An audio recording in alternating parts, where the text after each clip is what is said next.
Hey guys, is Kriti Sharma, welcome back to my channel creative learning. बच्चों, आज मैं आपको जो चैप्टर पढ़ा रही हूँ है नेशनलिज्म इन इंडिया। मैं आपको इतनी इजी लैंग्वेज में इसको समझाने की कोशिश करूंगी, सिंपलेस्ट से सिंपलेस्ट एक्सप्लेनेशन देने की कोशिश करूंगी ताकि तुम्हें कंफ्यूजन ना रहे। दूसरे एनसीईआरटी का कोई भी पॉइंटर मैंने मिस नहीं किया है, तो आपको सब कुछ बहुत अच्छे से समझ आ जाएगा। मेरे से आप बेट कर लो, आपको मैं सारा क्लास में ही लर्न करा के भेजूंगी। बस थोड़ा सा फोकस रखना और समझने की कोशिश करना, तुम्हें सब समझ आ जाएगा। पूरा रिपीट भी करूंगी तुम्हें और जल्दी से जल्दी चैप्टर को खत्म करेंगे। तो बच्चों, चैप्टर आपका स्टार्ट होता है पहला टॉपिक से, जिसका नाम है effects of first world war in India. और क्वेश्चन इसी के साथ आता है कि हमारे कंट्री ने तो फर्स्ट वर्ल्ड वॉर लड़ा ही नहीं था, तो हमारे ऊपर इफेक्ट कैसे आया। बच्चों, हमने लड़ाई नहीं की थी, हमने फर्स्ट वर्ल्ड वॉर में पार्टिसिपेट नहीं किया था, बट ब्रिटिशर्स ने, ब्रिटेन ने जरूर किया था। और उस समय हम उसकी कॉलोनी का पार्ट थे, हम उनके गुलाम थे। तो इसीलिए हमारी कंट्री को भी बहुत ही ड्रास्टिक इफेक्ट्स देखने पड़े थे उस समय पे। कुछ 4 चीजें आपको बताऊंगी, दिमाग में बैठाना। सबसे पहला इफेक्ट जो हमें देखना पड़ा था वो था डिफेंस एक्सपेंसेस। इतना ज्यादा डिफेंस एक्सपेंस बढ़ गया था ब्रिटिशर्स का, क्योंकि लड़ाइयां कर रहे थे तो उन्हें वॉर लोन लेने पड़ते थे। और ये वसूली कहां से करते थे? हम इंडियन से। उन्होंने टैक्सेस बढ़ा दिए थे। तो पहला इफेक्ट क्या हुआ था? टैक्सेस बढ़ गए थे। क्यों? क्योंकि डिफेंस एक्सपेंसेस बढ़ गए थे ब्रिटिशर्स की लड़ाई करने के लिए। तो टैक्सेस लेते कैसे थे? इनकम टैक्स लेते थे, कस्टम ड्यूटीज लेते थे, इसके फॉर्म में हमसे टैक्स वसूली करते थे। प्राइस डबल हो गए थे, हर चीज के प्राइस डबल हो गए थे 1923 और 1918 के बीच में, जिस वजह से बच्चों जो कॉमन लोग थे ना, उनको बहुत सफर करना पड़ा था।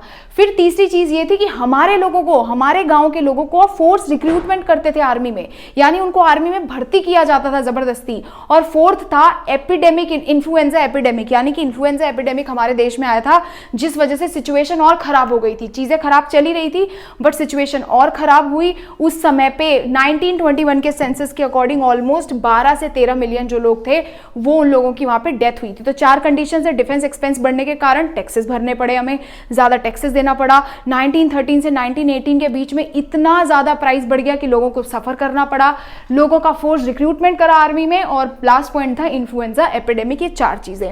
अब यही सब हमारे कंट्री में चल रहा था बच्चों की। आते हैं गांधी जी। कहां से आते हैं? साउथ अफ्रीका से। कब आते हैं? जनवरी 1950 में। और what he was doing in South Africa, there he was fighting against the racism. उन्होंने सत्याग्रह मूवमेंट लॉन्च किया हुआ था वहां पे अगेंस्ट रेसिज्म, यानी पीसफुल प्रोटेस्ट। तो वो रेसिज्म के अगेंस्ट फाइट कर रहे थे साउथ अफ्रीका में। तो जब गांधी जी इंडिया आए इतने सब केओस के बीच में, तो गांधी जी एक प्रिंसिपल पे फॉलो किया करते थे बच्चों, वो हम सबको पता है, वो था सत्याग्रह। तो आगे बढ़ने से पहले ये देखते हैं कि सत्याग्रह था क्या। तो सत्याग्रह बच्चों एक प्रिंसिपल था जिसका मतलब था अहिंसा के रास्ते पे चलना। अहिंसा के रास्ते पे चलना यानी कि टू फाइट विदाउट वायलेंस।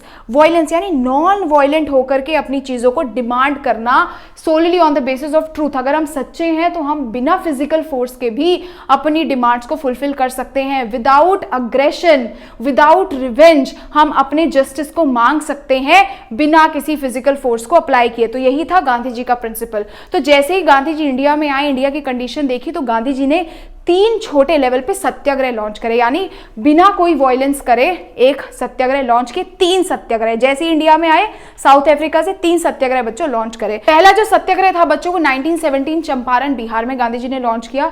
ये जो सत्याग्रह था बच्चों वो अगेंस्ट था प्लांटेशन सिस्टम, यानी वहां पे जो पीजेंट्स थे, गरीब किसान थे, वो प्लांटेशन सिस्टम के अगेंस्ट फाइट करे थे। अब प्लांटेशन सिस्टम क्या है वो आपके एनसीईआरटी में डिटेल में नहीं है, बस इतना समझ लो कि ब्रिटिशर्स फोर्सफुली इन लोगों से इंडिगो की फार्मिंग करवाते थे और क्रॉप्स नहीं लगाने देते थे। इसी चीजों से परेशान होकर के जो बेचारे पीजेंट्स थे वो फाइट कर रहे थे प्लांटेशन के सिस्टम के अगेंस्ट। और यहीं पे गांधी जी ने उनकी हेल्प करी, सत्याग्रह लॉन्च किया। 1917 खेड़ा गुजरात में क्या दिक्कत थी? गुजरात में बच्चों वो उन फार्मर्स को सपोर्ट करने गए थे जो अपने टैक्सेस नहीं दे पा रहे थे। अब टैक्स दे क्यों नहीं पा रहे थे? क्योंकि बच्चों उनकी क्रॉप फेल हो गई थी। तो वो बस ये चाहते थे कि उनको उनके टैक्सेस पे थोड़ी सी छूट मिल जाए। और तीसरा जो सत्याग्रह था वो अहमदाबाद गुजरात में था। कॉटन मिल वर्कर्स के साथ मिलकर के उन्होंने ये निकाला था सत्याग्रह। क्यों? क्योंकि वो 2 चीजों से परेशान थे। सबसे पहले अनफेयर ट्रीटमेंट, उनके साथ ट्रीटमेंट बढ़िया नहीं होता था। दूसरा, उनको प्रॉपर वेजेस नहीं मिलते थे, यानी काम के पैसे नहीं मिलते थे। तो गांधी जी जैसे ही साउथ अफ्रीका से 1915 में इंडिया में आए, उन्होंने 3 सत्याग्रह लॉन्च कर दिए थे। ठीक है, उसके बाद क्या हुआ बच्चों? उसके बाद आया रॉलेट एक्ट। अब रॉलेट एक्ट क्या था? आगे कहानी में बढ़ने से पहले आपको समझना होगा रॉलेट एक्ट क्या था। तो बच्चों 1919 के समय में ना एक चीज़ याद रखना कि लोगों के अंदर ना नेशनलिज्म की फीलिंग बहुत आ गई। सब लोग आज़ाद होना चाहते थे, सब अपना देश बनाना चाहते थे, और ये सब क्यों हो रहा था? हमारे लोकल लीडर्स की वजह से जो प्रोटेस्ट कर रहे थे।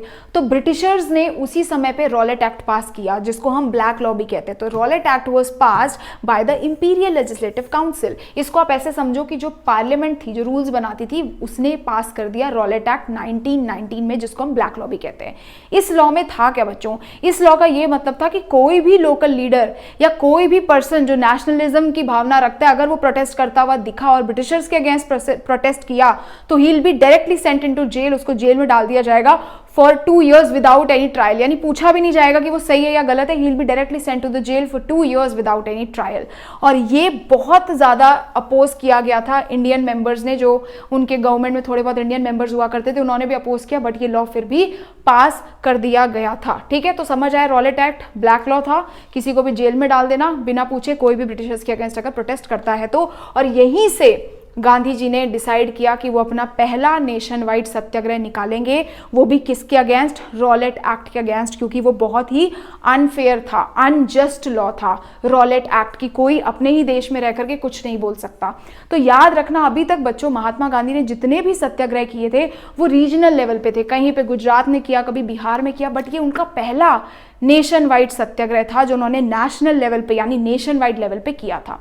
तो गांधी जी ने क्या बोला कि हम एक पीसफुल प्रोटेस्ट करेंगे, किसके अगेंस्ट? अनजस्ट लॉ, ये जो अनफेयर लॉ है उसके अगेंस्ट पीसफुल प्रोटेस्ट करेंगे। और उन्होंने बोला कि हम 6 अप्रैल 1919 को सारे लोग एक शांत हड़ताल पे बैठेंगे। सारे लोग बाहर आ गए सपोर्ट में, सारी सिटीज़ से लोग आने लगे, शॉप्स को बंद कर दिया। वर्कर्स रेलवे वर्कशॉप्स में काम करना, जो रेलवेज़ के वर्कशॉप्स में, जो रेलवेज़ में काम करते थे, सॉरी, वो लोग स्ट्राइक पे बैठ गए। अब हुआ क्या? ब्रिटिशर्स को मौका मिल गया। ब्रिटिशर्स ने क्या किया? इन सारी चीज़ों के अगेंस्ट स्ट्रिक्ट एक्शन लेने का डिसाइड किया। तो कुछ लोगों ने, कुछ लोकल लीडर्स जो थे, उनको अरेस्ट कर लिया गया और महात्मा गांधी को भी बैन कर दिया दिल्ली में एंटर करने से। ठीक है, उन्होंने बोला ना, लोकल लीडर्स ही तो लोगों के अंदर ही फीलिंग जगा रहे हैं कि फाइट करो, तो सारे लोकल लीडर्स को अरेस्ट कर लिया। गांधी जी को बोला अब ये दिल्ली एंटर नहीं करने चाहिए। 10 अप्रैल 6 को ये पीसफुल प्रोटेस्ट स्टार्ट हुआ। 10 अप्रैल को बच्चों अमृतसर में गोलीबारी कर दी, गोलियां चला दी। आप खुद सोचो ना, कोई लोग शांत होके बैठे हुए हैं, कुछ कर नहीं रहे हैं, और कोई आके तुम पे गोलियां चला दे, तुम्हें गुस्सा नहीं आएगा? सो यही हुआ हमारे इंडियंस के अंदर भी। उन्हें इतना ज्यादा गुस्सा आया कि they started leading to angry attacks, और उन्हें इतना गुस्सा है that they started attacking on banks, post offices, इन सब पे लोगों ने अटैक करना शुरू कर दिया। रेलवे स्टेशन पे भी अटैक करना शुरू कर दिया। और यही देखते हुए मार्शियल लॉ इंपोज कर दिया गया, यानी पावर आर्मी को दे दी, और उसमें कमांड ली जनरल डायर ने। तो ये जो सिचुएशन थी ना बच्चों, ये ठीक थी कि 6 अप्रैल को स्टार्ट हुआ, 10 तारीख को गोलीबारी कर दी, उसके बाद लोगों में गुस्सा आया, लोगों ने भी अटैक करना शुरू कर दिया, मार्शियल लॉ इंपोज हो गया। इसके बाद जो कंडीशन होती है उसे हम कहते हैं जलियांवाला बाग मैसेकर। जब 13 अप्रैल को जलियांवाला बाग इंसिडेंट हुआ था। अब ये होता कैसे है? इसी का ही इंटरलिंकिंग है। जो 6 तारीख को हड़ताल हुई थी ना, उसी का ये एग्जैचरेटेड वर्जन है, उसी का इंपैक्ट है, ये आगे चल रहा है जो। तो बहुत सारे लोग बच्चों क्या कर रहे थे, जलियांवाला बाग जो कि एक पार्क है, वहां पे बैठ करके पीसफुल प्रोटेस्ट कर रहे थे, जैसा गांधी जी ने कहा था। अब क्योंकि बच्चों बहुत से ऐसे लोग भी थे गांव के जो अवेयर नहीं थे, और 13 अप्रैल को ना बैसाखी भी होती है, तो काफी लोग वहां पे बैसाखी का मेला देखने आए थे उस पार्क में, और कई लोग प्रोटेस्ट कर रहे थे। और जनरल डायर ने वही किया। जनरल डायर ने सारे के सारे एग्जिट पॉइंट्स को ब्लॉक किया, ये दिख रहे हो, सारे के सारे एग्जिट पॉइंट्स को ब्लॉक किया, और ओपन फायरिंग करी लोगों में दहशत मचाने के लिए कि ब्रिटिशर्स के अगेंस्ट अगर कोई भी खड़ा होगा तो हम सबको खत्म कर देंगे। तो जलियांवाला बाग मैसेकर कैसे हुआ समझ आया? स्टार्ट कहां से हुआ था? वो 6 अप्रैल को, जब वो रॉलेट एक्ट के अगेंस्ट गांधी जी फाइट करने गए थे, सबको बोला शांति से बैठ के प्रोटेस्ट करेंगे। 10 अप्रैल को सिचुएशन बिगड़ी, और 13 अप्रैल तक इतनी सिचुएशन बिगड़ गई कि जलियांवाला बाग इंसिडेंट हो गया, जहां पे जनरल डायर ने एग्जिट पॉइंट्स को ब्लॉक किया, बहुत सारे इनोसेंट लोगों को मार दिया गया। Hundreds and hundreds of people were killed that day. बहुत सारे लोगों को वहां पे मारा गया था। ठीक है, याद रखना जलियांवाला बाग मैसेकर। अब बच्चों एक बात बताओ, कोई इंसिडेंट होगा, कोई मैसेकेयर होगा, इतने लोग मारे जाएंगे, तो उनके परिवार वाले, जानने वाले, उनके अंदर कोई ना कोई फीलिंग तो आएगी ब्रिटिशर्स के अगेंस्ट। तो वही हुआ यहाँ पे इफेक्ट ऑफ जलियांवाला बाग, यानी जलियांवाला बाग में जो हुआ उसका इफेक्ट क्या हुआ, क्राउड सारे के सारे सड़कों पे आ गए अक्रॉस नॉर्दर्न इंडिया, क्योंकि ये इवेंट अमृतसर में हुआ था, नॉर्थर्न इंडिया के साइड, तो सारे लोग सड़कों पे आ गए। लोगों ने स्ट्राइक्स कर दी, पुलिस के साथ लड़ना शुरू कर दिया, अटैक कर लिया गवर्नमेंट बिल्डिंग्स पे, सब तोड़फोड़ शुरू हो गई। और ब्रिटिश गवर्नमेंट ने फिर से ब्रूटली रिस्पॉन्ड किया। They forced people to crawl on roads, बोला सड़कों पे रेंगो। They were forced to rub their noses on streets, उनको बोला अपनी नाक रगड़ो सड़कों पे। बहुत सारे लोगों को क्या किया, बोला कि क्या करो, हमें सलाम करो। ब्रिटिशर्स ने बोला कि हमें सलाम करो, और ब्रिटिशर्स ने उनके साथ बहुत ज्यादा ब्रूटल ट्रीटमेंट किया। और यही सब देख करके गांधी जी का आइडिएशन क्या था कि पीसफुल प्रोटेस्ट करना है। गांधी जी ने ये पूरा का पूरा जो इनका सत्याग्रह था वो वापस ले लिया। ठीक है, यहां तक सबको समझ आया। अब बच्चों नेक्स्ट जो टॉपिक है वो है खिलाफत इशू। खिलाफत इशू क्या था, देखो अभी तक गांधी जी को बच्चों ये तो समझ आ गया था कि अगर हमें ब्रिटिशर्स के अगेंस्ट फाइट करना है तो हमें कंट्री में एक यूनिटी लानी होगी, यानी हिंदूज एंड मुस्लिम्स इन दोनों को साथ होना होगा। अब ये दोनों साथ कैसे होते हैं वही कहानी आपको देखने को मिलेगी इसमें, जो है खिलाफत इशू। तो खिलाफत इशू क्या था, फर्स्ट वर्ल्ड वॉर हुआ था, सबको पता है, उसमें दो टीम लड़ रही थी, पता है, एक टीम में ब्रिटेन था और एक टीम में ऑटोमन टर्की था। तो ब्रिटेन वाली टीम जो थी वो जीत जाती, जो हमारे ब्रिटिशर्स हैं, और ऑटोमन टर्की हार जाता है। तो ऑटोमन टर्की का ना एक लीडर होता था जिसको पूरे इस्लाम में एक स्पिरिचुअल लीडर मानते हैं, जिसका नाम था खलीफा, जिसको खलीफा बोलते हैं। ठीक है, और वो क्या है, सबके स्पिरिचुअल लीडर है, पूरा इस्लाम ऑल अक्रॉस द वर्ल्ड उनको अपना स्पिरिचुअल लीडर समझता है। तो अब क्योंकि ब्रिटिशर्स जीत गए थे, वो जीतने वाली टीम में थे, तो ऐसे र्यूमर्स आए कि वो ब्रिटिशर्स अब उनके खलीफा से एक हार्श ट्रीटी इंपोज करवाने वाले हैं, एक हार्श ट्रीटी इंपोज करने वाले हैं, यानी एक ऐसी ट्रीटी साइन करवाएंगे जिससे कि उनकी खलीफा की जो पावर्स है और अथॉरिटी है वो कॉम्प्रोमाइज हो जाएगी, उनकी पावर्स एंड अथॉरिटी कॉम्प्रोमाइज हो जाएगी। और इस वजह से Muslims all across the world वो बहुत ही ज्यादा अग्रेशन में थे, और वो किसके अगेंस्ट थे, ब्रिटिशर्स के अगेंस्ट हो गए थे कि उनके खलीफा के साथ ऐसा कुछ किया जा रहा है। And same was happening in India too, जिसके लिए उन्होंने एक मूवमेंट बना रखी थी, कमिटी बना रखी थी, जिसका नाम था खिलाफत कमेटी। और ये बनाई कहाँ थी मेरे प्यारे बच्चों, बॉम्बे में बनाई थी मार्च 1919 में।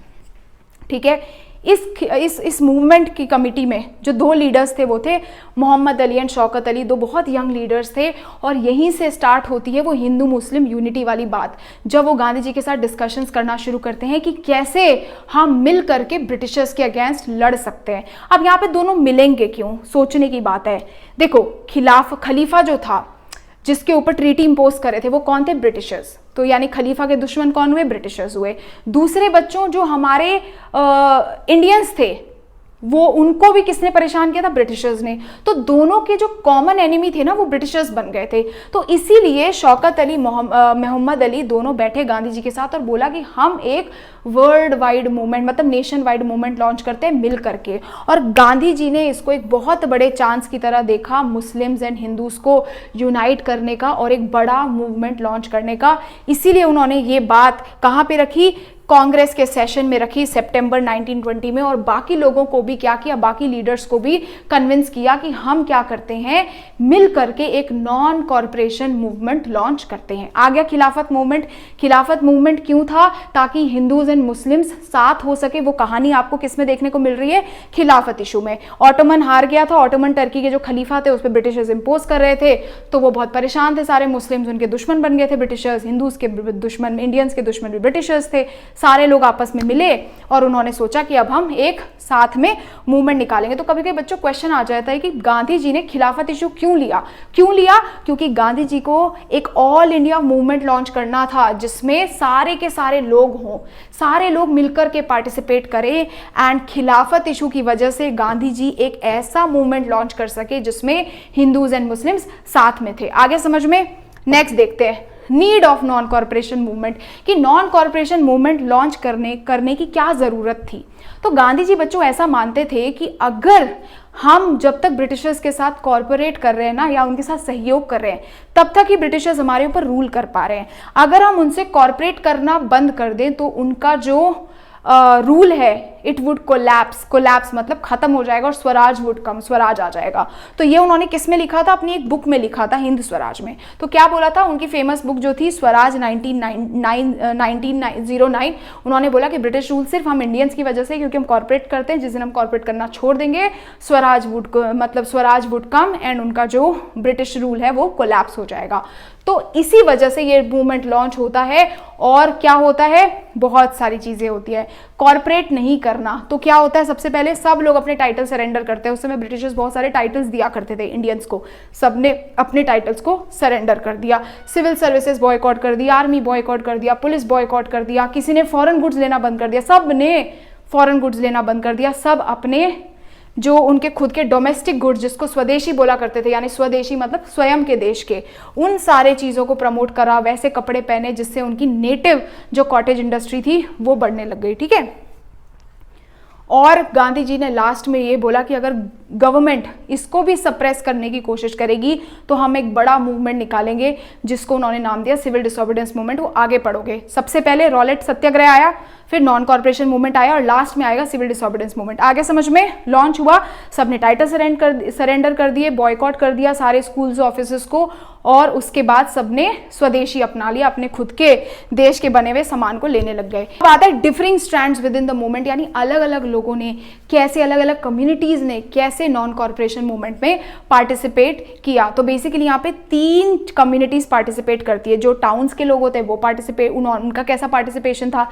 कंट्री साइड यानी शहरों से दूर जो बात करें अगर, जो पीजेंट्स थे, गरीब किसान थे, या जो ट्राइबल पॉपुलेशन थी, उनका कैसा पार्टिसिपेशन था? और तीसरा था स्वराज का, प्लांटेशन वर्कर्स का कैसा पार्टिसिपेशन था। ये तीनों चीजें पढ़ेंगे। तो बच्चों जनवरी 1921 में आपका फाइनली लॉन्च होता है नॉन कॉर्पोरेशन खिलाफत मूवमेंट। नॉन कॉर्पोरेशन तो था, साथ में खिलाफत वाला भी हमने एक कॉज ऐड कर लिया था, तो इसीलिए नॉन कॉर्पोरेशन खिलाफत मूवमेंट हम बोल रहे हैं, क्योंकि हिंदू मुस्लिम्स का एक मतलब मिला करके एक क्या था? ये मूवमेंट था। ठीक है। तो नॉन कॉर्पोरेशन खिलाफत मूवमेंट स्टार्ट हुआ, बहुत सारे सोशल ग्रुप्स ने पार्टिसिपेट किया डिफरेंट तरीकों से। सबसे पहले डिस्कस करेंगे टाउन से। तो टाउन्स में बच्चों क्या हुआ था कि नॉन कॉर्पोरेशन मूवमेंट स्टार्ट हुआ मिडिल क्लास पार्टिसिपेशन से। उन्होंने फॉरेन गुड्स को बॉयकॉट कर दिया, अपने कपड़े पहनने लगे स्वदेशी कपड़े। लिकर शॉप्स वर पिकेटेड, उनको बंद कर दिया, अपोज कर दिया कि कोई आकर के शराबें नहीं पिएगा। फॉरेन स्कूल टीचर्स जो थे, टीचर्स थे, स्टूडेंट्स थे, उन्होंने स्कूल्स में जाना बंद कर दिया। लॉयर्स ने कोर्ट्स में जाना बंद कर दिया। मतलब सारे ऑर्गेनाइजेशंस जो थे ब्रिटिशर्स के सेटअप किए हुए, वो सब लोगों ने क्या करे? भर भर के अपोज करे। और लास्ट में जो काउंसिल इलेक्शंस, यानी उस समय पे ना थोड़ी बहुत पावर दे रखी थी इंडियंस को, कुछ इंडियंस को भी इलेक्शंस में खड़े होने देते थे, तो वो काउंसिल इलेक्शंस भी बोला कि हम तो इस बार इलेक्शंस को भी बॉयकॉट करेंगे, नहीं जाएंगे इलेक्शंस में। लेकिन मद्रास में बच्चों एक पार्टी थी जस्टिस पार्टी, जो नॉन ब्राह्मण पार्टी थी, उन लोगों ने बस बॉयकॉट नहीं किया, उन लोगों ने पार्टिसिपेट किया था। उन्हें लगता था कि वो जीत जाएंगे, ऐसा उनका कहना था। बस एक रेफरेंस के लिए दिया है। याद रखना टाउन्स में क्या हुआ? लिकर शॉप्स पिकेट की गई, स्टूडेंट्स टीचर्स ने स्कूल जाना छोड़ दिया, और लॉयर्स ने कोर्ट्स जाना छोड़ दिया। उसके बाद फॉरेन गुड्स को बॉयकॉट किया गया और काउंसिल इलेक्शंस भी बॉयकॉट हुए। ये तो हाल था टाउन में। लेकिन बच्चों टाउन में फिर क्या रीजन था कि नॉन कॉर्पोरेशन मूवमेंट ठंडा पड़ गया, धीरे धीरे करके खत्म हो गया? तो देखो, हमारा जो खादी क्लोथ था ना, जो हमारे देश में बच्चों कपड़ा बनता था, वो बच्चों बहुत ज़्यादा महंगा हुआ करता था फैक्ट्री मेड क्लोथ से, जिस वजह से जो गरीब था वो उस कपड़े को नहीं खरीद पा रहा था। तो लोगों ने फिर से फैक्ट्री मेड कपड़े खरीदना शुरू कर दिया। दूसरा, जो हमारे इंडियंस थे, जो स्कूल्स बॉयकॉट किया था, जो इंस्टीट्यूशंस बॉयकॉट किए थे, जो कोर्ट्स बॉयकॉट किए, तो सारे ब्रिटिश के थे। इंडिया का तो कोई खुद का स्कूल या ये सब सेटअप्स होते ही नहीं थे। तो लोग क्या करते? ऑप्शन ही नहीं था। लोगों ने फिर जा करके दोबारा से ज्वाइन करना स्टार्ट कर दिया, क्योंकि उन्हें रिप्लेस करने में तो बहुत समय लग जाता, नए बिल्डिंग्स बनाने में। इसी वजह से ये जो मूवमेंट था धीरे धीरे करके टाउन में ठंडा पड़ गया। अब पीजेंट्स मूवमेंट इन अवध अब कंट्री साइड स्टार्ट हो रहा है। पहले पीजेंट्स के बारे में, फिर ट्राइब्स के बारे में पढ़ेंगे कि पीजेंट्स ने कैसे पार्टिसिपेट किया नॉन कॉर्पोरेशन मूवमेंट में, और ट्राइबल पॉपुलेशन ने कैसे पार्टिसिपेट किया। तो पीजेंट्स ने क्या किया अवध में? ठीक है, बहुत सारे पीजेंट्स, हम अवध पीजेंट्स की बात करें तो अवध में जो पीजेंट्स थे बच्चों, पीजेंट मूवमेंट स्टार्ट किया गया किसके अंडर? बाबा रामचंद्र के अंडर। अब बाबा रामचंद्र कौन थे? एक सन्यासी थे जो कहाँ से आए थे? फिजी से आए थे। कौन थे वो? Indentured labour. इंडेंचर्ड लेबर मतलब उनको बंधुआ मजदूर बना के रखा हुआ था। फिर वो हमारे भारत देश में आए और उन्होंने इस पीजेंट मूवमेंट को लीड किया। अब ये पीजेंट का मूवमेंट बच्चों किन के अगेंस्ट था? किन लोगों के अगेंस्ट ये पीजेंट्स फाइट कर रहे थे बच्चों? तो ये फाइट कर रहे थे against the unfair practices of taluqdars and landlords, यानी जो उस समय पे तलुकदार्स थे, लैंड ओनर्स, लैंडलॉर्ड्स थे, वो इन लोगों से बहुत ज़्यादा रेंट लिया करते थे और साथ में एडिशनल फीस भी लेते थे। ठीक है, तो इसीलिए ये पीजेंट्स ये चाहते थे कि ये लोग ये रेंट को थोड़ा कम कर दे। दूसरा, इनसे बेगर भी करवाते थे, मतलब बिना पैसा दिए अपने फील्ड पे टॉर्चर करके काम करवाते थे। तो इसी वजह से ये पीजेंट्स ने कुछ डिमांड्स थी, इन पीजेंट्स की 3 डिमांड्स थी कि हमारा टैक्स थोड़ा कम कर दे, जो इतना भर भर के टैक्स लेते हैं। दूसरा, हमारे बेगर की जो प्रैक्टिसेस है, जो हम ये फ्री में मुफ्त में ये लोग काम करवाते हैं, वो भी थोड़ा ज़रा कम कर दें। और ये बोला कि अब से हम सारे लैंड ओनर्स को, लैंडलॉर्ड्स को बॉयकॉट करेंगे जो हमें बुरी तरीके से ट्रीट करेगा। तो ये डिमांड थी। अवध में हुआ किसने, किसके अंडर, किसके गाइडेंस में? बाबा रामचंद्र की गाइडेंस में। किसके अगेंस्ट था? तलुकदार्स एंड लैंड ओनर्स की, जो बहुत ज़्यादा टैक्सेस लेते थे, इनसे बेगर करवाते थे। ठीक है, तो इसलिए पीजेंट्स ने 3 डिमांड रखी, हमारा टैक्स कम करो, बेगर नहीं करेंगे, और जो लोग हमारे साथ मतलब अच्छा सा ट्रीटमेंट नहीं करेगा उसको बॉयकॉट भी करेंगे, उन सारे लैंड ओनर्स को। तो विलेजर्स ने ये सारे प्रोटेस्ट करना शुरू कर दिया। ठीक है, और पंचायत वगैरह ने एक ऑर्गेनाइज किया नाई धोबी बंद, यानी इन्होंने बोला अब हम प्रोटेस्ट करेंगे और नाई धोबी बंद करेंगे। तो यानी कि कोई भी लैंडलॉर्ड को ना तो बाल काटने की सर्विसेज देंगे, ना ही इनके कपड़े धो लेंगे, मतलब नाई धोबी बंद। समझ आ रही है ना? प्रोटेस्ट करना शुरू कर दिया, मतलब where barbers and washerman refuse to provide their services, उन्होंने सर्विसेज ही नहीं देंगे। अक्टूबर 1920 में औध किसान सभा, इसको अवध किसान सभा भी बोल सकते हो, औध किसान सभा सेटअप की गई, जिसमें जवाहरलाल नेहरू ने भी आकर के बाद में पार्टिसिपेट किया। तो बाबा रामचंद्र, जवाहरलाल नेहरू ने मिल करके 1920 में क्या किया? अवध सभा, अवध किसान सभा स्टार्ट करी, और ये इतनी ज़्यादा पॉपुलर हो गई कि 300 और जगहों पे ये आसपास के गांव में सेटअप कर दी गई। तो बच्चों देखो, सब तो सही है, प्रोटेस्ट भी ठीक है, लड़ भी सही कॉज के ले रहे हैं, लेकिन यहाँ पे भी नॉन कॉर्पोरेशन मूवमेंट फेल हो गया। क्योंकि बच्चों गांधी जी की क्या आइडियोलॉजी थी कि लड़ेंगे नहीं, फिजिकल फोर्स यूज नहीं करेंगे, बट यहाँ पे आखिरी में जो मूवमेंट था वो वॉयलेंट टर्न हो गया। क्यों? क्योंकि पीजेंट्स शोड देयर एंगर, उन्होंने अपना गुस्सा दिखाना शुरू किया बाय अटैकिंग लैंडलॉर्ड्स, लैंडलॉर्ड्स पे अटैक कर दिया, उनके मार्केट को सारा लूट लिया, जितना भी ग्रेन्स था, स्टॉक्स था, वो सब मार्केट से उठा लिया। इसी वजह से नॉन कॉर्पोरेशन मूवमेंट, ये जो पीजेंट्स का था, वो भी फेल हो गया, क्योंकि आखिरी में ये वॉयलेंट हो गया था। ठीक है, टाउन्स में क्यों फेल हुआ था? समझ आया था कि इतने एक्सपेंसिव था, खादी क्लोथ ले नहीं पा रहे थे। पीजेंट्स के यहाँ क्यों एंड हुआ? अब नेक्स्ट आता है बच्चों tribal movement in Andhra Pradesh की। आंध्र प्रदेश में ट्राइबल्स ने इस मूवमेंट में कैसे पार्टिसिपेट किया? तो देखो 1920 में ना बच्चों, अलूरी सीताराम राजू करके एक बंदा था जिसने इस मूवमेंट को लेड किया। कहाँ पे? आंध्र प्रदेश में। तो वो इंसान ने गोरिल्ला मूवमेंट लॉन्च किया। कहाँ पे? गूडेम हिल्स ऑफ आंध्र प्रदेश, आंध्र प्रदेश के भी गूडेम हिल्स में। तो ऐसे समझो कि आंध्र प्रदेश है, उसके गूडेम हिल्स में एक ट्राइबल पॉपुलेशन रहती है। उन लोगों ने मिल करके किसकी गाइडेंस के अंडर? अलूरी सीताराम राजू के गाइडेंस के अंदर गोरिल्ला मूवमेंट निकाला। गोरिल्ला मतलब बहुत छुप छुप के मारा करते थे, क्योंकि लोग पॉपुलेशन में कम होते थे ना, तो अगर ऐसे खुले में मारेंगे तो ब्रिटिशर्स ऐसे पीट के चले जाएंगे, तो इसीलिए क्या छुप छुप के वार करते थे ये लोग। तो कॉलोनियल गवर्नमेंट, अब ये इनकी क्यों फाइट थी? जैसे अवध पीजेंट्स की अगेंस्ट द लैंडलॉर्ड्स थी, इनकी क्यों फाइट थी बच्चे? ये लोग फाइट कर रहे थे अगेंस्ट द कॉलोनियल गवर्नमेंट। उन्होंने ना इनके एरियाज को, अब ट्राइबल पॉपुलेशन कहाँ रहती है? फॉरेस्ट में। उनके एरियाज को क्लोज कर दिया, बोल दिया ग्रेजिंग के लिए नहीं जाओगे, अंदर से कोई रिसोर्सेज नहीं उठा सकते। अब ये तो डिपेंड रहते हैं, मतलब there lifestyle is heavily dependent on forest में जो रिसोर्सेज होती हैं। तो बोला कि आप ये लोगों को एंटर नहीं करने देते थे, ग्रेज नहीं करोगे, कोई भी रिसोर्स कलेक्ट नहीं करोगे, किससे? फॉरेस्ट से। तो बहुत ज्यादा गुस्सा आया था बच्चों ट्राइबल लोगों को कि ऐसे कैसे, ये तो हमारे क्या है? राइट्स हैं, हमारे ट्रेडिशनल राइट्स हैं जो हमसे छीने जा रहे हैं। यही गुस्सा था इन लोगों में, ट्राइबल पॉपुलेशन में।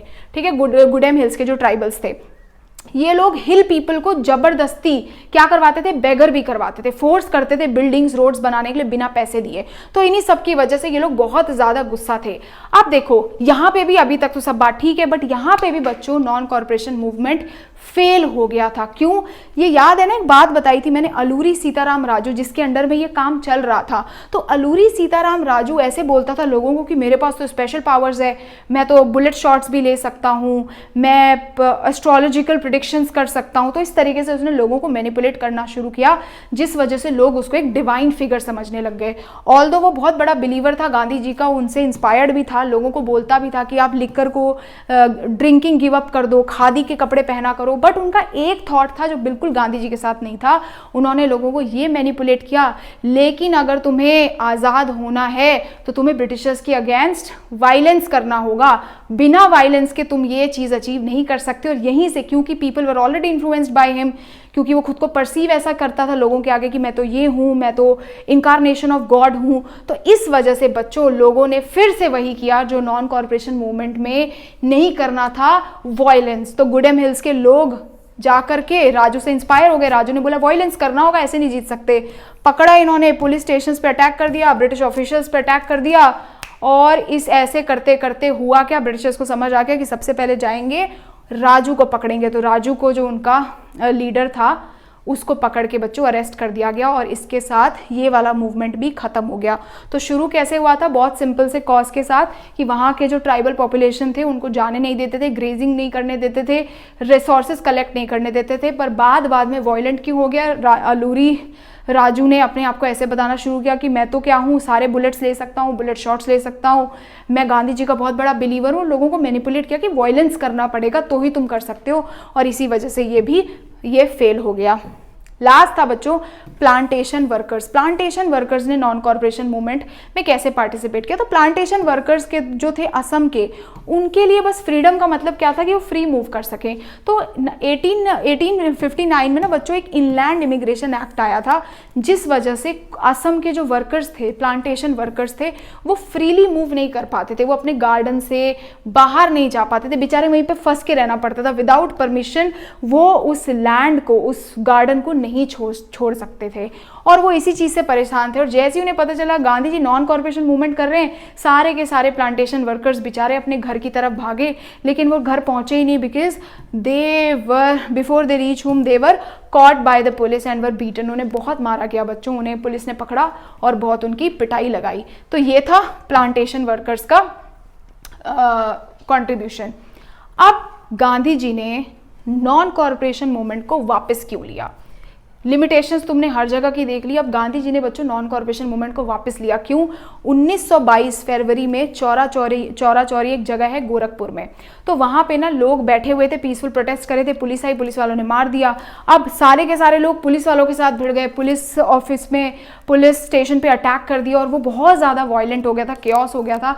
इसी वजह से गांधी जी ने जब सुना कि ऐसा कुछ हो रहा है, गांधी जी ने नॉन कॉर्पोरेशन मूवमेंट को कॉल ऑफ कर दिया, क्योंकि उन्हें लगा, उनका आइडिएशन क्या था कि हम बिना किसी फिजिकल फोर्स के लिए फाइट करेंगे और आज़ाद होंगे। बट यहाँ पे बच्चों कुछ भी गांधी जी के अकॉर्डिंग नहीं हो रहा था, तो ही had to call off non corporation movement also. अभी तक हमने क्या पढ़ा, सबसे पहले गांधी जी आए, 3 सत्याग्रह लॉन्च करे, उसके बाद उन्होंने रॉलेट एक्ट में पार्टिसिपेट किया, जो उनका पहला नेशन वाइड सत्याग्रह था, बट उन्हें भी वो कॉल ऑफ करना पड़ा, क्योंकि इवेंचुअली वो जलियांवाला बाग मैसेकेयर में टर्न हो गया, जिसमें बहुत लोग मारे गए। उसके बाद गांधी जी ने डिसाइड किया नॉन कॉर्पोरेशन मूवमेंट लॉन्च करने का।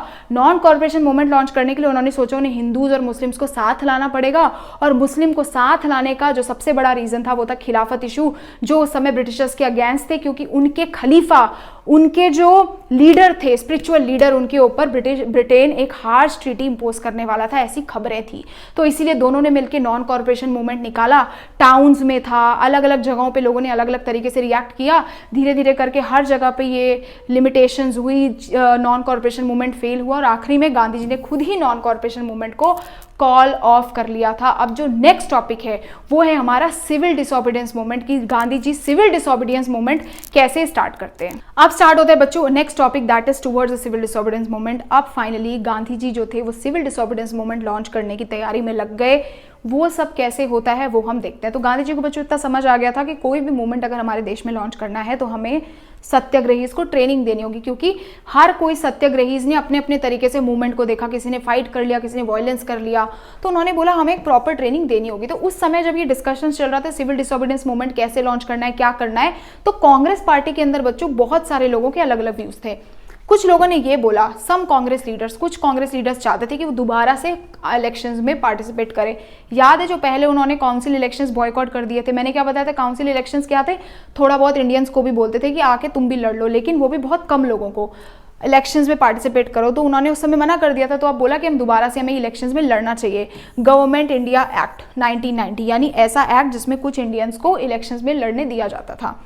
CR Das and Motilal Nehru जैसे जो लोग थे, उन्होंने बोला हम स्वराज पार्टी बनाएंगे और दोबारा से एंट्री लेंगे किसमें, इलेक्शंस में। लेकिन फिर जो यंग नेता थे जैसे जवाहरलाल नेहरू, सुभाष चंद्र बोस, इन लोगों ने बोला कि अब हम ऐसा इलेक्शंस वगैरह नहीं करेंगे, एक मास मूवमेंट लॉन्च करेंगे जिससे हम पूरी की पूरी फुल इंडिपेंडेंस ले सकें। तो क्या बात चल रही है अभी, सिविल डिसोबीडियंस मूवमेंट लॉन्च करने की बात चल रही है, बट उससे पहले क्या क्या सबके अलग अलग थॉट्स है। कोई कहता है हम इलेक्शंस में खड़े हो जाते हैं, जीत जाएंगे तो कुछ लॉज बना पाएंगे, लॉज को अपोज कर पाएंगे ब्रिटिशर्स के अंदर रह करके।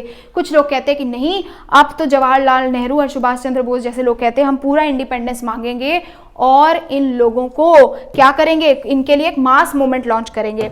अब यहीं से स्टार्ट होती है आगे की कहानी, बट उससे पहले एक टॉपिक समझना बहुत इंपॉर्टेंट है, factors that shaped Indian politics towards 1920। यानी 1920 के दशक में ऐसी क्या चीज़ हुई थी जिससे लोगों की जो फीलिंग थी ना, जो थॉट था फ्रीडम को लेकर के, वो पूरा बदल गया था।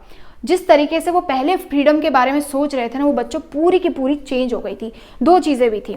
सबसे पहला इकोनॉमिक डिप्रेशन। पूरे इकोनॉमिक डिप्रेशन को ऐसे समझ लो कि पूरे वर्ल्ड में पैसे की तंगी हो गई थी। अब पैसे की तंगी होने की वजह से क्या हुआ था, इंडिया में भी अफेक्ट आएगा, तो एग्रीकल्चर के प्राइस बहुत ही ज़्यादा कम हो गए। दूसरा एक्सपोर्ट, अब कोई बाहर से हमारे यहाँ से मतलब कोई चीज़ मंगाता ही नहीं था, कोई राशन या कुछ चीज़ हमारे देश से बाहर भेजी ही नहीं जा रही थी क्योंकि उनके पास पैसे ही नहीं थे खरीदने के। तो एग्रीकल्चर गुड्स का जो एक्सपोर्ट था वो भी डिक्लाइन हो गया।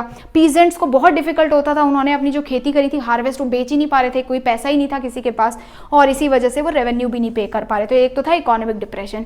दूसरा था बच्चों बहुत इंपॉर्टेंट साइमन कमीशन, जो हमारे देश में किसने भेजा, टोरी गवर्नमेंट के अंडर ब्रिटेन से भेजी गई थी एक कमीशन।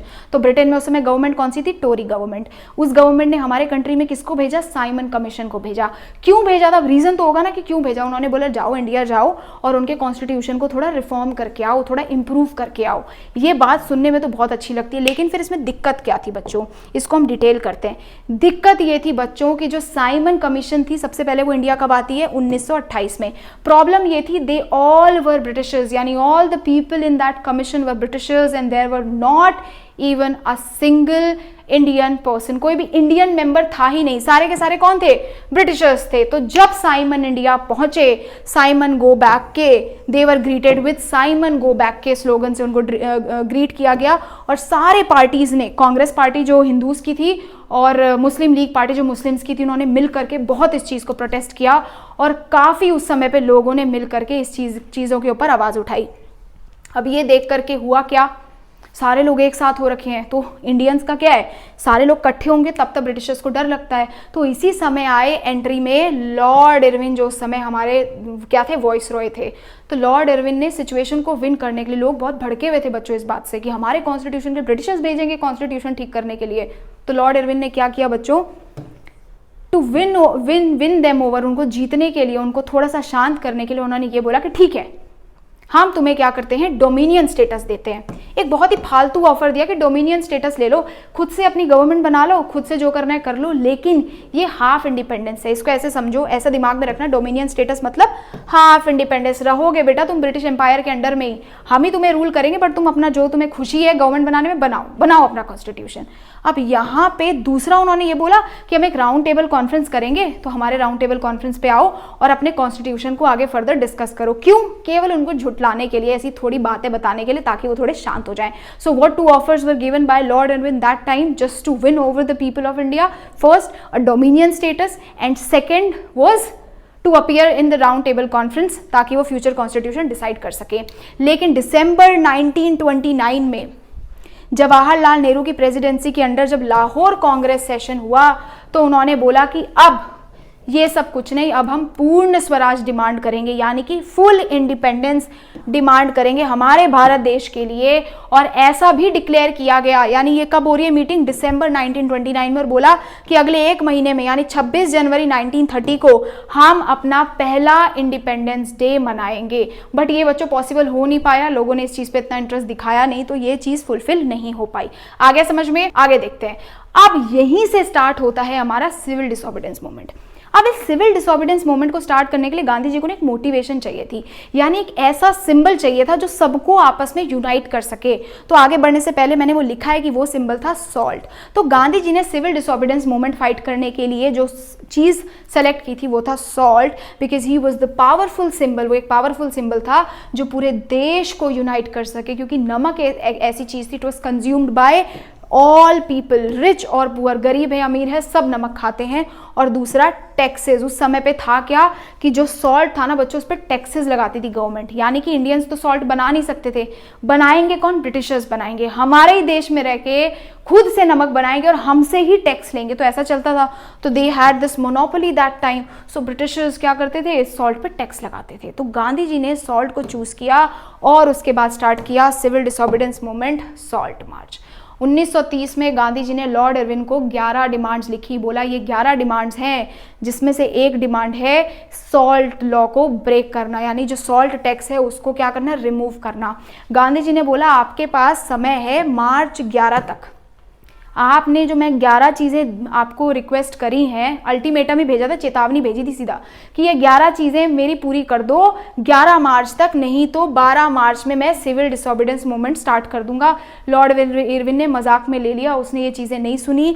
12 तारीख को सॉल्ट मार्च स्टार्ट हुआ, जिसको हम डांडी मार्च भी कहते हैं, 12 जनवरी 1930 में।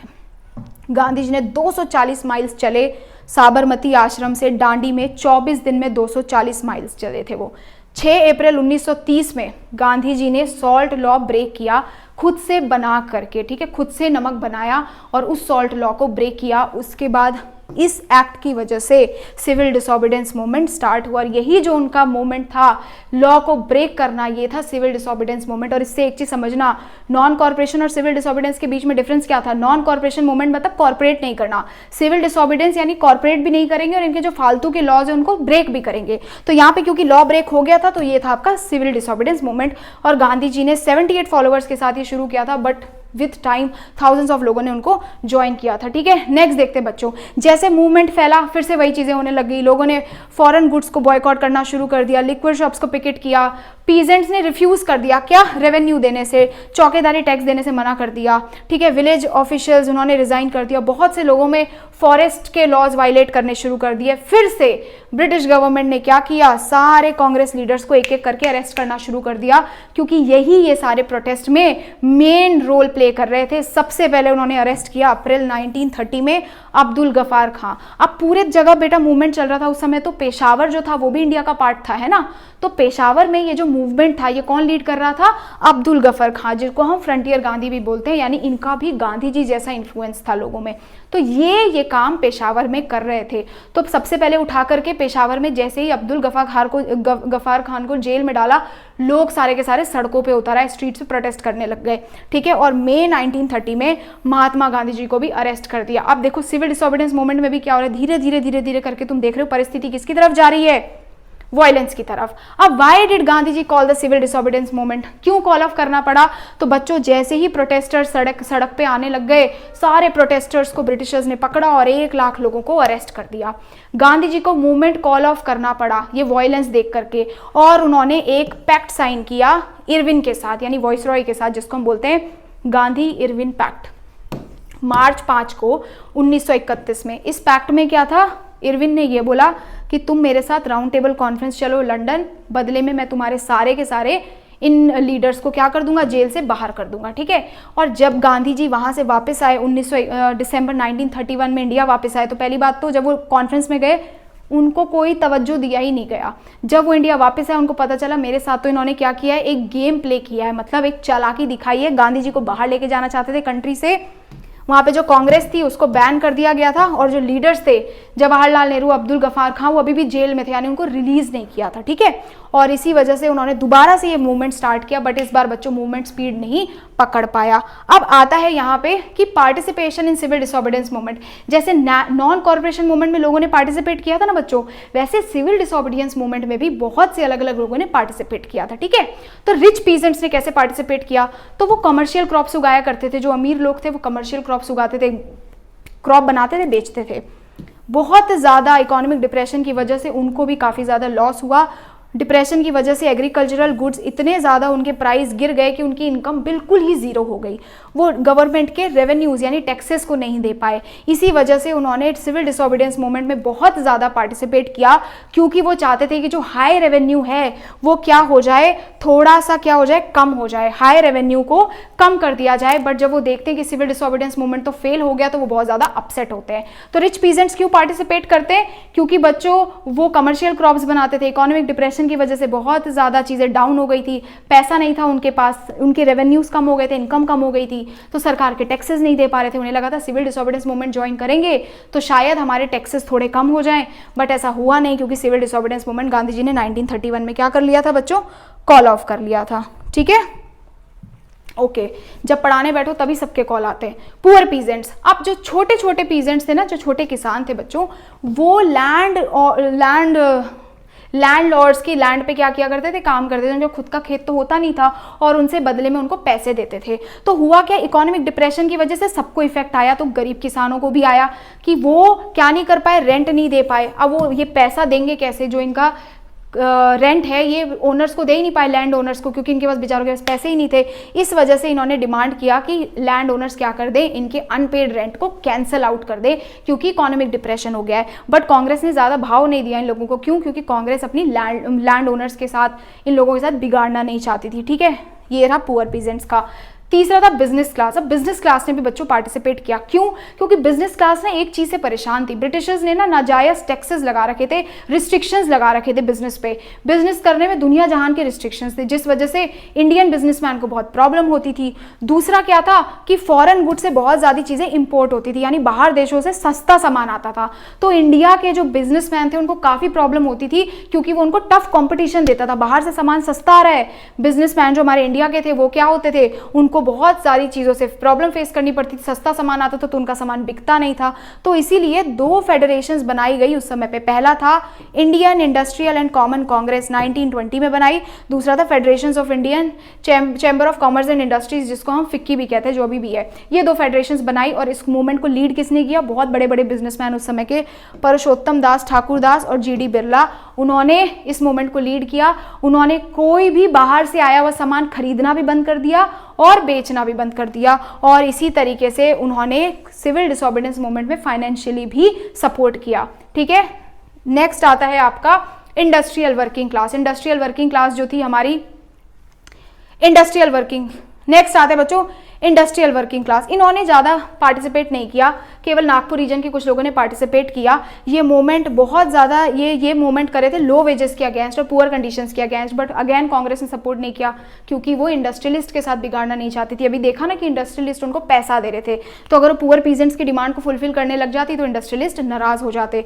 तो इसलिए वर्किंग क्लास के लोगों का भी कुछ ज़्यादा हो नहीं पाया।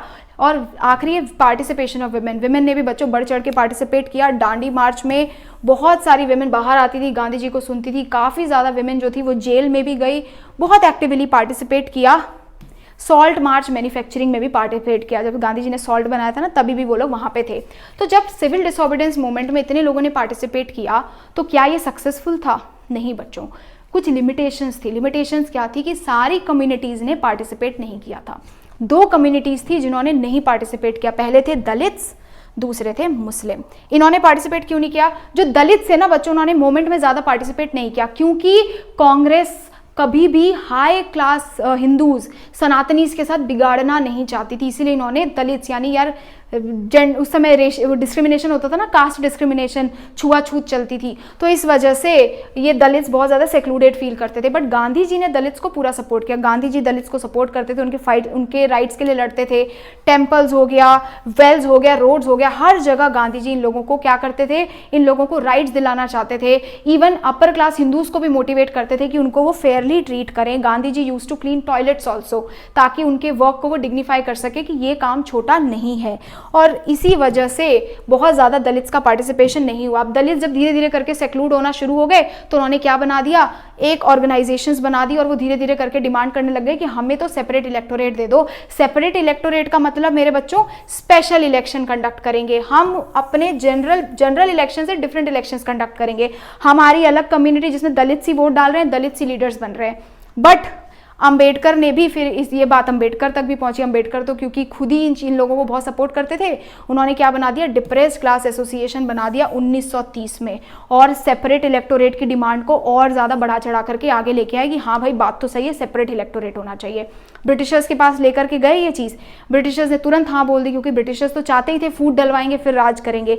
लेकिन गांधी जी ने ये बोला कि अगर ऐसा होता है, गांधी जी ने इसको पूरा अपोज किया और बोला कि मैं जब तक मर नहीं जाता तब तक फास्ट करूंगा। इसीलिए बी आर अम्बेडकर को सेपरेट इलेक्टोरेट वाली जो चीज़ थी वो वापस लेनी पड़ी। पर इन दोनों के बीच में एक एक्ट साइन हुआ था, पैक्ट साइन, जिसको हम पूना पैक्ट बोलते हैं, जिस वजह से जो ये हमारे दलित भाई बहन थे इन लोगों के लिए कुछ रिजर्वेशन हो गई थी सीट्स में। आज देखते हो ना रिजर्वेशंस मिलती हैं, वो इसी वजह से मिलती हैं। आया समझ में? दलित्स ने पार्टिसिपेट नहीं किया, डिस्क्रिमिनेटेड फील किया, सेक्लूडेड फील किया, उन लोगों ने खुद को ऑर्गेनाइज करके ग्रुप्स बना लिए, सेपरेट इलेक्टोरेट डिमांड करने लगे। बी आर अम्बेडकर ने उनको बाद में ज्वाइन कर लिया। लेकिन गांधी जी ने बोला कि अगर ये पास होता है सेपरेट इलेक्टोरेट तो मैं तब तक फास्ट करूंगा जब तक मर नहीं जाता। गांधी जी बहुत बड़े नाम थे उस समय, तो लोगों ने बी आर अम्बेडकर को बोला आप ये चीज़ वापस ले लो। नेक्स्ट आता है मुस्लिम पार्टिसिपेशन।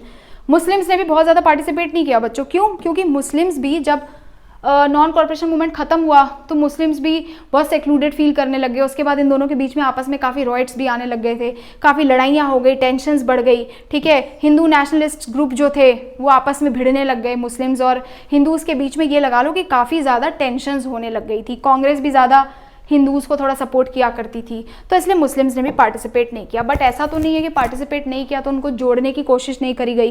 तो 1927 में बच्चों कांग्रेस ने क्या किया, इन लोगों को जोड़ने की कोशिश करी, मुस्लिम लीग को। तो कांग्रेस एंड मुस्लिम लीग दोनों ने मिलकर के, यानी कांग्रेस हिंदूज़ की पार्टी, मुस्लिम लीग मुस्लिम्स की पार्टी, 1927 में इन्होंने कोशिश करी कि हम क्या करते हैं, सारे लोगों को जोड़ते हैं, लेट्स यूनाइट देम ऑल, सबको जोड़ते हैं आपस में। लेकिन मुस्लिम लीग की सबसे बड़ी डिमांड ये थी कि हमारा फ्यूचर में रिप्रेजेंटेशन क्या होगा असेंबली में, फ्यूचर रिप्रेजेंटेशन की बात करो।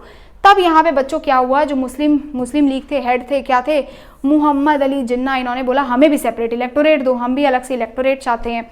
फिर बात वही आई, लेकिन ये ऐसे थे, इन्होंने बोला मैं सेपरेट इलेक्टोरेट की डिमांड छोड़ दूंगा, नहीं मांगूंगा, कॉम्प्रोमाइज़ कर लूंगा अगर मुझे ये दो चीज़ मिल जाती है। क्या? पहला रिजर्व सीट, सेंट्रल असेंबली में कुछ सीट्स रिजर्व कर दो, दूसरा प्रोपोर्शनल रिप्रेजेंटेशन दो, मुस्लिम मेजॉरिटी। अब कुछ जगहें ऐसी थी ना बच्चों जहाँ पे मुस्लिम्स की मेजॉरिटी ज़्यादा थी, तो बोला उस हिसाब से प्रोपोर्शनल रिप्रेजेंटेशन, तो जहाँ पे हम ज़्यादा है वहाँ पे ज़्यादा रिप्रेजेंटेशन होना चाहिए। बंगाल एंड पंजाब, जो आज का पाकिस्तान और बांग्लादेश है, वहाँ मुस्लिम ज़्यादा हुआ करते थे। ठीक है, बट ये दोनों ही डिमांड्स नहीं हुई। तो जब इनकी ऑल पार्टी कॉन्फ्रेंस हुई 1928 में, ये डिमांड फुलफिल ही नहीं हुई। क्यों? क्योंकि हमारे एम.आर. जयकर भाई साहब थे, वो खड़े हो गए हिंदू महासभा के, उन्होंने बोला कि भाई ये नहीं हो सकता, इस लॉ को अपोज किया। ये बात कब की चल रही है, 1928 की। और यही रीज़न था कि जब सिविल डिसोबीडियंस मूवमेंट हुआ बच्चों, तो लोगों ने पार्टिसिपेट ही नहीं किया। सिविल डिसोबीडियंस मूवमेंट क्योंकि कब हुआ था, 1931 में। तो ये इसकी बैकग्राउंड बताया कि क्यों पार्टिसिपेट नहीं किया, सेक्लूडेड फील कर रहे थे, इसीलिए उन्होंने पार्टिसिपेट नहीं किया। लास्ट जो आपका आता है वो आता है सेंस ऑफ कलेक्टिव बिलोंगिंग, कि लोगों को फिर कैसे एहसास हुआ कि हम सब एक हैं, हम सब एक देश के वासी हैं, हम सब एक कल्चर को फॉलो करते हैं। तो वो बिल्ड करने के लिए बहुत सी चीज़ें हमारे देशों में भी, सबसे पहले बहुत सारे हिस्ट्री, सॉन्ग, स्टोरी, सिंबल्स ने हमारे देश में यूनिटी बनाने की कोशिश करी। भारत माता बनाई गई, एलिगोरी याद है, यूरोप में अलग अलग तरीके की एलिगोरीज बनी थी, सेम भारत माता बनाई गई, जो बंकिम चंद्र चट्टोपाध्याय ने बनाई थी बच्चों। उसके बाद वंदे मातरम गाना लिखा गया। तो 1970s के दौर पे ना मदरलैंड मतलब गाना लिखा गया था, भारत माता, सॉरी वंदे मातरम सॉन्ग लिखा गया था, जो उस समय पे स्वदेशी मूवमेंट जब चलता था बंगाल में, तो बहुत लोगों ने पसंद किया, लोग इसको गाया करते थे। ठीक है, आज तो तुम्हें पता ही है वंदे मातरम हम सब गाते ही हैं। अभिनंद्रनाथ टैगोर ने क्या किया, भारत माता को पेंट किया, पेंटिंग बनाई थी, जो कैसी थी, काम, डिवाइन और मदर फिगर। ठीक है, और लेट 19th सेंचुरी में बहुत सारे नेशनलिस्ट ने फोक रिकॉर्ड करना शुरू किया, जो लोगों ने सुने। क्या क्या चीज़ें, भारत माता बनाई गई, वंदे मातरम सॉन्ग आया, भारत माता की पेंटिंग बनाई, उसके बाद लोगों ने फोक टेल्स भी रिकॉर्ड करने शुरू कर दिए। साउथ में भी नतेशा शास्त्री ने 4 कलेक्शंस निकाले तमिल फोक टेल्स के, 4 कलेक्शंस जो वहाँ के लोग साउथ में सुना करते थे। स्वदेशी मूवमेंट के दौरान एक झंडा निकाला गया, वो था ये वाला, दिख रहा है, ट्राई कलर फ्लैग है, 8 उसमें लोटस बनाए हुए थे। ठीक है, 8 लोटसेस और क्रेसेंट मून, देखो। और 1921 में गांधी जी ने स्वराज फ्लैग बनाया। ये देखो, इसमें बीच में स्पिनिंग व्हील बनाया था। और लोगों ने धीरे धीरे करके बच्चों हमारे पास्ट के बारे में, हम कितने रिच थे ब्रिटिशर्स के आने से पहले, ब्रिटिशर्स ने आके सब काम खराब किया, हमारा कल्चर कितना अच्छा था, हमारा कितना रिच इन्फ्लुएंस हुआ करता था, हम लोग एक दूसरे के साथ कैसे मिल बांट के रहते थे। तो we started talking about our glorious past, achievements in art sciences, वो सारी चीज़ें डिस्कस हुई और लोगों के अंदर एक बिलोंगिंगनेस, एक साथ में रहने की, एकजुट होकर रहने की भावनाएं आई। तो ये मैंने छोटे से पढ़ाने की कोशिश करी। सबसे पहले शुरू होता है 3 सत्याग्रह, आता है रॉलेट एक्ट, उसके बाद non corporation movement, civil disobedience movement, और आखिरी में जो टॉपिक है वो है सेंस ऑफ कलेक्टिव बिलोंगिंगनेस। मैंने पूरा सोशल साइंस बच्चों आप लोगों को पढ़ा रखा है, उसका प्लेलिस्ट नीचे दे दूंगी। एक्सप्लेनेशन थोड़ा भी पसंद आया तो प्लीज़ लाइक कर देना। मेरी थोड़ी सी तबीयत नहीं सही थी, इस वजह से अगर थोड़ी बहुत बच्चों एनर्जी आगे पीछे लगी हो तो मुझे माफ़ करना। मिलते हैं बच्चों नेक्स्ट वीडियो में।